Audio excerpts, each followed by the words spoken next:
Hey, what's up, my loves? It's your girl Diamond. I'm back with my own review of the Real Housewives of Potomac. Yes, I know it's late. I've been dealing with technical difficulties, but I'm getting back into the swing of things. So we start off with Karen and Sharice. Okay, they're going back and forth yelling, "Don't bring up my mother. I wish the fuck you would." Blah blah blah. And with everybody trying to calm Karen and Sharice down, we're getting to the actual issue that Karen has with Sharice and why she hasn't been friends with her for the last 5 years. Okay, so her problem was questioning Sharice's intentions for showing up at her mother's funeral, meaning her mother's funeral that she was not invited to. And not only did she come uninvited, she proceeded to stick her head into the limo with her family inside to say, "Hey, I just let you know I'm here for you," and blah, blah, blah. While hearing her reason, you hear Robyn saying, "I don't get it." What do you mean you don't get it? First of all, Sharice came to her funeral uninvited. Second of all, she had to stick her head in the limo when they were sitting to tell her that she was there for her. That makes no sense. So her aunt was in the car and she waited to tell her because she wasn't sure if she was coming from a good place. Because why would you show up when you weren't invited? So if she don't bring it up on TV, then I know she's coming from a good place. But that wasn't the case, okay? Because Sharice has mentioned it last season when she was at Candace's anniversary. She mentions to Candace that she was there for her when her mother died and nobody was there. She went to the funeral. Now, this season, she's mentioned it again. So yeah, Sharice didn't have good intentions for going to her mother's funeral for being there for Karen. It's just so that she can showcase the other females that she should be back on the show. That's why, okay? And I don't see what the problem is. I don't see what's not to understand because that's a valid reason. Why show up to my mother's funeral to be there for me if first you weren't invited and now you want a cookie for being there? So now she wants to draw a correlation that she was there for me, blah blah blah. I'm like, miss me, Sharice, miss me, and her god awful confessional that she wanted to talk about it, but Karen didn't want to listen. And now she's questioning Karen's ability to enact or reenact actual scenarios that are real. No, Sharice, that's you. Robyn talking about Karen was lying the whole time and it wasn't what it was. And that's not a reason to fool her for the last 5 years because she never felt that it wasn't genuine. Here comes Giselle, found it out of the blue, found it completely weird that a person could come to your funeral to be a cloud chaser. That makes no sense. Away from the cameras, far away from everybody to even see her there. Oh, it's the same with you, Giselle, with you saying that you were in an uncomfortable position being in a closed room with a married man, but yet he didn't touch you. He didn't say anything. You waited until you got on camera to say he made me feel away. So it's the same thing, Giselle. You can miss me.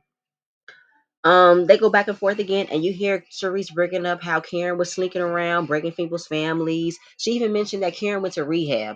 I'm like, rehab? She was partying with friends, went to rehab, got out of rehab in Florida, and went back to partying. That makes no sense. And how she was dating a married man. I'm just like, Sharice, you were waiting for this moment, weren't you? No, for real, keep it a buck. You were waiting for this moment because that makes no sense to me. They go back and forth. Karen called her, "Yo, raggedy ass, I ain't got time for this." Ashley said, "Can we put a pin in this?" Put a pin. Because apparently y'all haven't spoken in 5 years. This is the most y'all spoken in forever. It's an opportunity to fix it. No, it is an opportunity to fix it. She's explained her reasoning. It is what it is. Robyn and Giselle looking dumbfounded as if that's not a reason to not fool with her. I don't know what it is. Are y'all trying to paint Sharice to be back on the show? Nobody wants her on the show. Now we have Jacqueline and Mia's friendship to fix. Jackie said, "Listen, it is a conversation for us to have, but not in front of y'all. Respect it." Mia says she's tired. She wants to have a good time and be on an adult trip. Oh, yeah, because your trip wasn't very much adult either, Mia. You weren't being very adult wise when you was being petty by kicking Wendy out and also became very childish to say that if Ashley and Candace went to check on Wendy, they need to find somewhere else to sleep. Got it. Sure. You want to be on an adult trip, Mia. Good night. So dinner is over. Me and Jacqueline had their conversations. Jackie wanted Mia to take back the things she said about her sleep with married men and all the hurtful things she said. I need for you to take it back.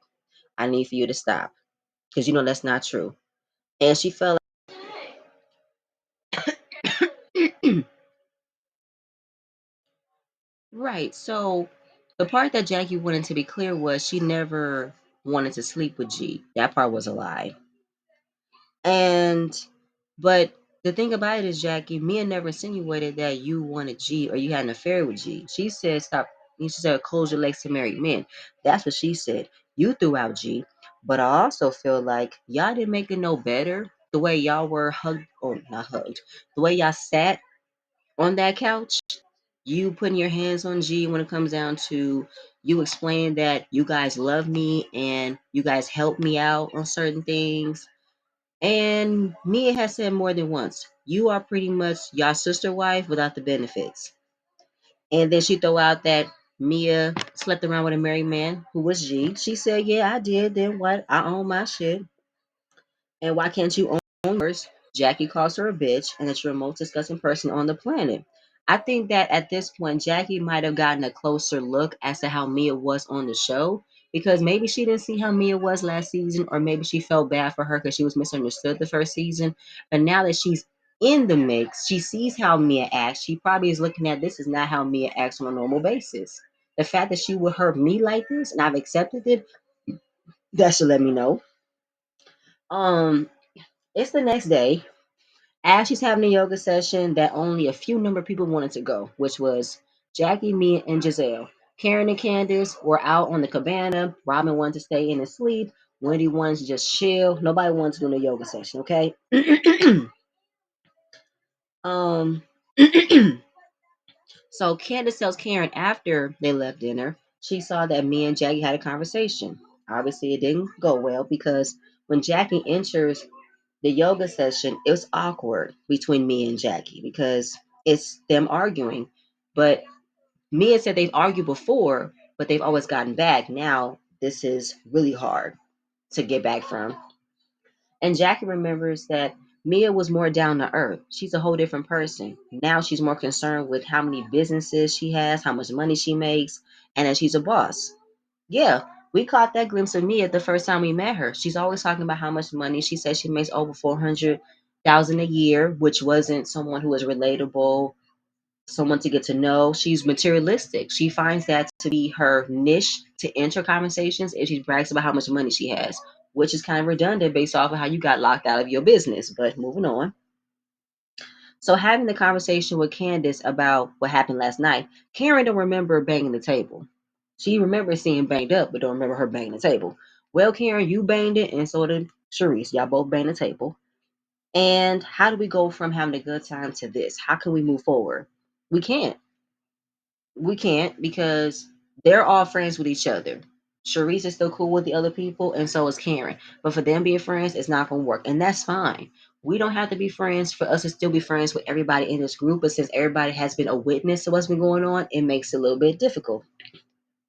The yoga that Ashley is doing, I couldn't get the name, but it's supposed to awaken your sexual energy, reach that sexual peak where you can literally have orgasms when you reach nirvana. She has yet to reach that point yet, but she's going to try. It was a nice experience to see that they were doing some, I'm your Reiki Kyo chant, which probably wasn't correct.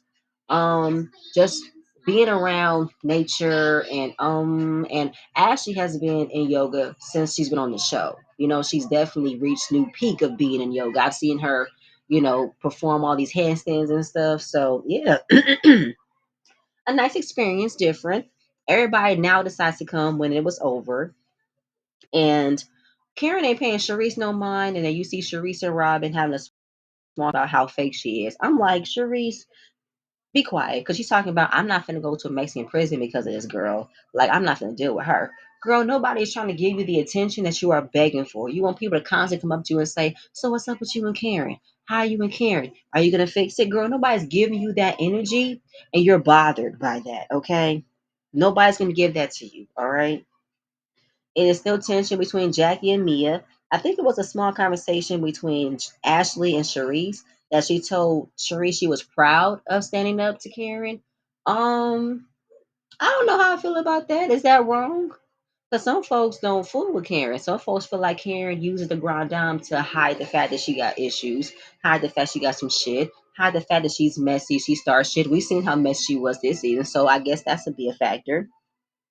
But knowing how tension is so cold between Jackie and Mia, we're at the North Pole. Karen asks why Robyn isn't wearing her wedding veil. She said it flew. She thought she was lying, but just like everybody else felt about that wedding veil flying. You ain't getting married. Then asking Robyn, when's the wedding date? A simple question. She said, I'm not telling you. Why you not getting married? You can't answer a question about when you're getting married. Like, they all know they're not invited, but it's kind of funny how nobody's invited, along with her parents not being invited, just her and the kids and Juan. Sure, sure. Like Karen said, girl, you ain't getting married. You and that fake ass wedding, that fake ass ring, whatever. So they go to the cenote. The Mayans believe that cenote has healing powers. Ashley loves swimming in these natural waters. Is giving her a whole bunch of magical transformations, magical awakenings, and she told me that the girls can reach that magical transformation, reach that positivity. But they can't be positive if they're being bitten by mosquitoes, and being bitten by mosquitoes is no joke. It was a nice experience, though. I would love to swim in a cenote. I want to be blessed by the healing waters too. So they go out for lunch. It's supposed to be a good vibe after being in the natural waters. But then Karen or Robyn mentioned that while we did have a good time, maybe there's some things that Ashley and Candace needs to talk about. So yes, and watching this conversation, it was a very nice conversation. Ashley told Candace about bringing her friend Deborah to the show to tell her that Chris was flirting with her. She didn't want to hear it. Candace very communicatively, very eloquently put and said, "Okay, while I see where you might have thought it was right to tell me, but based off of how you have been dealt with in your situations and how your relationship has had toxic traits and trust issues, you thought you wanted to bring that to me." And thought that that would make me not trust my man, but I don't have that problem because I trust my man. My man wouldn't do that. Now, I want for you to be in a new relationship where you don't have to question where your man is, who's talking to him, or come up or become up by another woman telling you that she was talking to your man and he was talking to her. That's what I want for you, to have a actual trusting relationship. And Ashley couldn't do nothing but accept it. She said, "My relationship has had toxic elements. Yes, it has. With the ass grabbing of the producer, him going to the bar, him being on the blogs, absolutely." And she carried on what she went through and wanted to project it on Candace, which wasn't right. She apologized for it, and she just inserted that because of what she dealt with, she figured that it would be right for her to do that to Candace, but that wasn't Candace's problem. Candace don't have that problem. Now we're getting to their relationship as a whole. Every time they're in a good place, Ashley always fucks it up, which is the truth. And Candace can't trust it this time. She said that's fair. And Ashley does admit that she was holding on to resentment towards Candace based off of situations that she felt that Candace wasn't being genuine towards her, wasn't being sympathetic towards her. Like Ashley had a miscarriage. And Candace was laughing about it, joking because she saw her drinking. She couldn't tell if she was trying to get pregnant or not trying to get pregnant. And now it's kind of like, it's so funny you laughed at my situation, but here you are trying to get pregnant. So I just kind of felt as though you weren't giving me that same grieving, that same understanding. Now that you want everybody else to be on the same wavelength as you on having a baby. So those are very valid points that Ashley said. And as far as for Candace, very valid points. Wendy said, what I'm hearing is you guys are dealing with past hurt that you're putting in new situations. Because when I hang out with y'all, we have the best times. So right now we're going to stop bringing up old stuff, start anew, and rebuild again. And that's fair. Fair for Ashley, fair for Candace. Y'all not about to bring up what happened 4 years ago, bring up what happened 2 years ago to cover up a new issue that you guys shouldn't have, because this isn't ridiculous. This is ridiculous. And it was a very nice conversation. I enjoyed the conversation. Um, oh yeah, I already talked about Sharice having a small conversation with Ashley, blah blah blah. Because she thought that she could change her. She was wrong.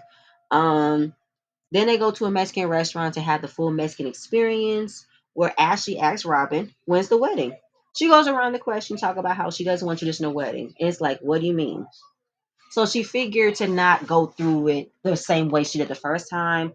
And she had a soup maker come to the house. And the way that she explained what her plan is screaming cheap, is screaming, you don't got no money, is screaming, I don't want to be bothered with this.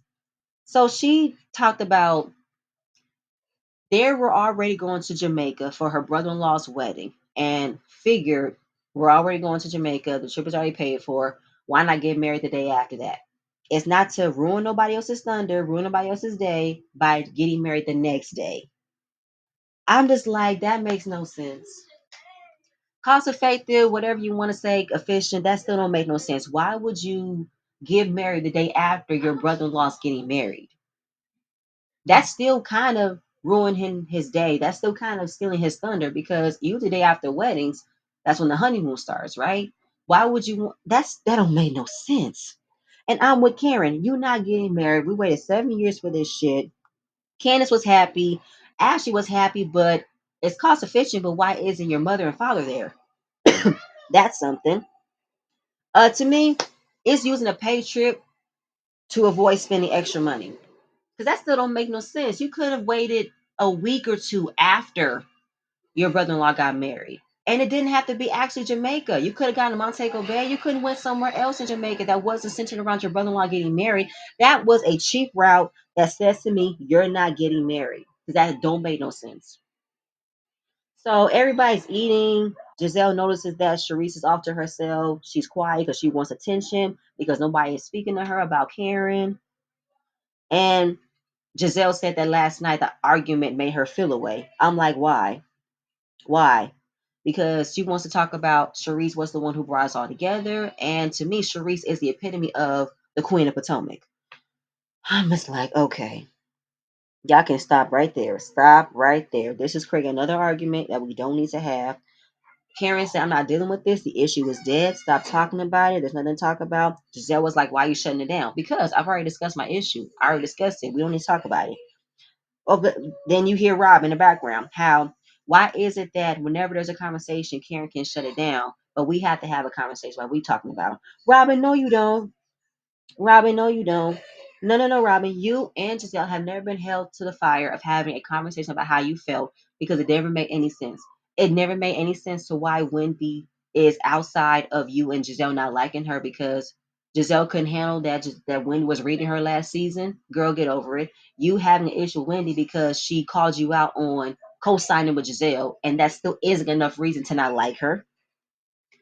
And you want to hold everybody else accountable. You want to hold Wendy, Candace, Karen, Sharice, Ashley, Mia, Jackie. Y'all two want to hold everybody else accountable versus then y'all two. Y'all can miss me with that. Now they're trying to get at Karen. And I feel like Robyn is instigating another fight because she wants the pressure off of her about this no good ass wedding she's not going to have. And how it's contradictory of somebody who wants to hold themselves to a high power, high class, and write somebody off because she came to your mother's funeral to be there for you. Again, it's a trick. It's a sensitive subject for Karen for anybody to mention her mother's funeral. So don't do it. And Robyn says that Karen is deflecting. Whenever you have real conversation, she's deflecting. Oh, like you do, Robyn? When asked about a simple question about your wedding, you deflect it as, why are they asking me? I'll tell them what I want to tell them. But let's talk about this. Let's talk about this. You deflect on anything that has to deal with your actual relationship with Juan. Are we ever going to get a conversation about what's going on in the lawsuit he's named on? Like, let's keep it a buck, okay? Sharice talks about she dealt with a lot of loss before building the group, her mother, her father, her brothers. She lost a lot of people. So she knows about grief. But then she wants her flowers for bringing this group together. Okay, Sharice, you got your flowers. Okay. You brought people here, but you did not keep yourself here. Okay. You did not take over. You wasn't in charge of the girls. You didn't do nothing. It was Karen. Okay. Karen, you can miss me with that. All right. And if it was such a bother or such an importance for keeping Sharice onto the show, then Giselle and Robyn should put her up on game and say, girl, you gotta come with it. Otherwise you will get left. And that's what Sharice did. Sharice didn't bring nothing the last couple of seasons she's been on the show. So she got kicked off. But now you guys want to bring her back in for what? For what? To go after Karen? Why I need Sharice to go after Karen? Why can't y'all go after Karen? And Robyn is instigating a fight because she doesn't want to talk about the wedding. She wants to instigate that Karen felt like she wasn't the queen of Potomac, but now she sees that Sharice is the queen. She's feeling away. And I'm just like, girl, good night. And then the whole recommendation of Karen was recommended by somebody to be part of the group because Sharice didn't know her. Good. And Robyn is trying to instigate a fight for no reason. Just her going back and forth to defend Sharice. And did you notice that Sharice wasn't saying nothing the whole time that Robyn was speaking for her? Robyn, you are pretty much a do girl for Sharice, just like Ashley is a do girl for both of y'all. You convince me with that. And how you're being mean to people who done this and done that. I said, Robyn, you have a very funny way of talking about how Karen is being mean to Sharice when you and Giselle and Mia were being mean to Wendy, and y'all were icing her out after Mia threw a drink on Wendy. You got a lot of nerve calling somebody else being mean, doing mean stuff when you were right there alongside of allowing Mia to ice out Wendy. Robyn, you are a contradicting asshole. You have no business speaking, okay? She's like, girl, shut up, shut up, shut up. You sound stupid, blah, blah, blah. Because that Karen said, I believe the guys are not defending Sharice because she got dirt on y'all. That's what it is. So it's a problem for me that Robyn wants to still defend Sharice's honor, saying how she won't apologize to the group, but she'll apologize to her. Oh, yeah, because Karen isn't apologizing to Sharice, but she'll apologize to the group about how she behaved. And I'm like, Robyn, get over it. Why is it such a problem for you that Karen won't apologize to Sharice, but she'll apologize to y'all when you didn't do the same thing? Because to me, you kind of bullied Wendy and apologized to you for no reason because she was one who owed the apology. And that you can't be dictating how somebody should apologize. If Karen don't feel like apologizing to Sharice, don't feel like apologizing. Just like how y'all wanted um Monique to apologize to Candace, she wasn't going to because she didn't feel like what she did was wrong. She wasn't sorry. She was sorry for how she acted in front of y'all, but not sorry for what she did to Candace. So you can't make somebody feel sorry for what they did if they don't feel sorry for what they did. And Karen don't feel sorry for what she did. So Candace feels triggered by the situation because it's the same thing that happened with Mia. Mia sent a group text to everybody apologizing for her behavior, but never apologizing to Wendy. So for Karen to do the same thing, it's like, excuse me, let's be honest, all right? Now, Mia said it with no hesitation. Yeah, I apologize to y'all because I wanted to, but I'm not apologizing to Wendy because I don't feel sorry for what I did.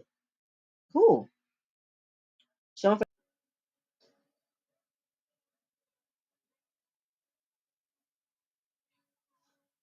So yeah, at that point, her and Mia go back and forth because she's not sorry for what she said.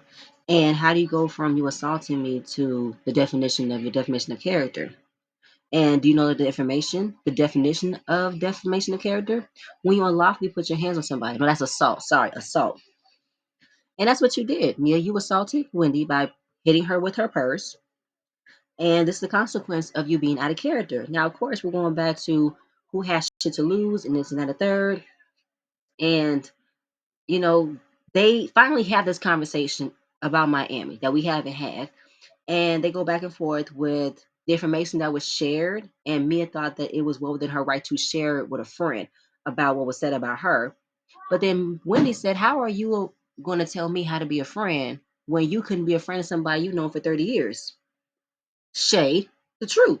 Talking about her friendship with Jacqueline, because you definitely threw 30 years down the drain because some shit that happened on TV. Now we're going back to a series of events, you know what I'm saying? Because Mia got mad that she said her husband was gay. She didn't say that. She said, are you okay with the fact that you and your husband could be sleeping with both men and men? Both women and men. That didn't apply to G. That could have applied to you. You chose to pick a certain part of that argument and made it seem as if I was coming at your husband when she wasn't. At the end of the day, Mia, you've already expressed so much about your marriage. There's nothing much that people can say based off what you've already shown. So you picking apart certain things that wasn't what was said. You okay with the fact that your husband and you are both sleeping with men and women? Please, calling G gay. Listen, don't know. All right, don't know. Then we're bringing out the truth that you slept with Peter's girlfriend, which is why he don't fool with you. So Mia admitted it that she was messing with the girl before she was Peter's girlfriend. Okay. But at the end of the day, this is what Mia has done. She has thrown herself in these positions for her to talk about shit, and when she gets questioned, she gets defensive, she gets mad. Girl, don't talk about your business if you don't want it to get brought back up. Now, the apology that she gave to Wendy was bullshit. It wasn't meant. It wasn't meant to be genuine. It was meant for her to say, okay, I'm sorry. I don't mean it, but I said it. Then I'm not going to accept it. When you don't ask for an apology and when she gives you one, it's not genuine, just keep it where it's at. Just keep it where it's at. Go back and forth again because Wendy gives her a promise. Let that be the last time you throw a drink on me. Okay? No, no, no. Let it be. Because at the end of the day, you show me you don't care about shit you losing. I got shit to lose. The way you acted at that night, it shows me you don't care about what you have. I care about what I have. So I'm keeping my composure. And I'm not going to be like you, being a gutter ass bitch. Get her, Wendy. Get her. And she said she made her a promise. Throw a drink on me again, it's on. Period. And it goes back to this is what success looks like, blah, blah, blah. I mean, Wendy cleared Mia in the most eloquently way of, girl, at the end of the day, you were a gutter ass bitch. You look like a fool. Trying to throw a drink on me over shit that you started, over shit that didn't have nothing to do with you, if you think about it. And how can I accept someone who throws a drink on me and doesn't become apologetic because they threw a drink on me? I ain't got time for that. But yeah, that was pretty much it. That's all I have. This whole Robyn trying to instigate a fight for Cherise to go after Karen was bullshit. And I think this is Robyn setting herself up for failure because you're about to get your shit handed to you next episode, which I cannot wait to watch. But yeah, that's it. I am very sorry for my late review, but please stay tuned for next video and I'm gonna see you guys later. Bye.